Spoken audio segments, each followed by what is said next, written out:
ચાલો આજે મારી વાર્તાનું નામ છે ડોસી અને વાંદરી. એક ડોસી રહે છે અને તેનો દીકરો રહે છે. ડોસી પાસે એક મટકો હોય છે, તેમાં ઘણા બધા રૂપિયા હોય છે. તે અને તેનો દીકરો તે ખાઈ પીને મોજ કરે છે. તેનો 1 વર્ષ, 2 વર્ષ ને 3 વર્ષ. 3 વર્ષ ઘડો ચાલ્યો. પછી ચોથે વર્ષે ઘડો પૂરો થયો તો ડોસીમાં કહે, બેટા હવે મારો ઘડો પૂરો થઈ ગયો, હવે તારે કામ કરવું પડશે. હવે તું જા વિદેશ કામ કરીએ અને તારા પૈસા ભેગા કર, પછી આપણે ખાશું પીશું ને આનંદ કરશું. દીકરો કહે, હા માં. પછી દીકરો ગયો. તે તો ડોસીને ઘઉંનો, બાજરાનો, ચોખાનો એવા બધા કટા મોકલે અને બનાવી ડોસી તો ખાય. એક દિવસ ડોસીએ ખીર અને રોટલી બનાવી અને ફળિયામાં ટાઢું થવા મૂક્યું. ત્યાં તેના ફળિયામાં એક પીપળો હતો. પીપળા ઉપરથી એક વાંદરી આવી અને જોઈ, આ શું છે ભાઈ? રોટલી હતી. કેટલી ઊંડું અને ખીરમાં હાથ નાખીને ચાખી. અરે વાહ, કેટલી સરસ મજાની આમાંથી તો સુગંધ આવે છે. ચાલો ને ચાખી લો. ચાખીને જોયું એને ગળી લાગી. ત્યાં તો ડોસીમાં આવી ગયા. એ વાંદરી, આયા ક્યાંથી આવી ગઈ? હટ. તો ડોસીમાં ગળે બેસી ગઈ અને કહે, ખબરદાર, મને આવું રોજે ખવડાવજે અને ઓલી જો ચાંદરી પડી મને પહેરાવ.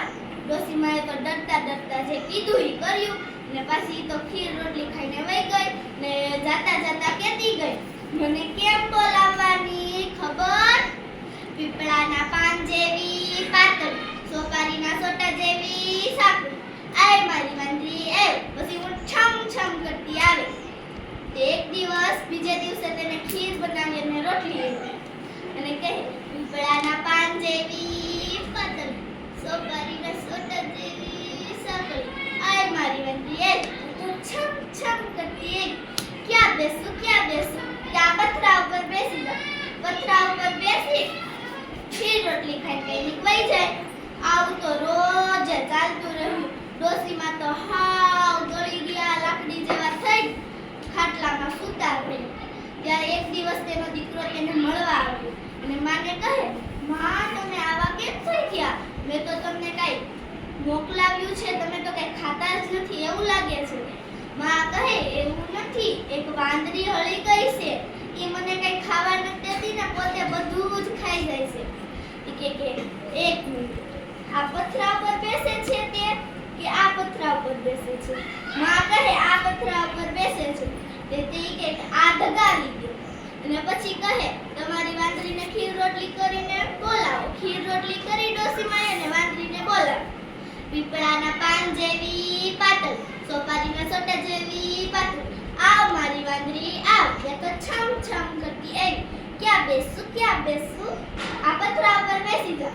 જેવી પથરા ઉપર બેસીને ઊનું લાગ્યું એટલે દોડતી પીપળા ઉપર ગઈ અને પાછો તેનો દીકરો ડોસીમાને કહે, માં તમારી દીકરીને બોલાવો, તમારી વાંદલીને.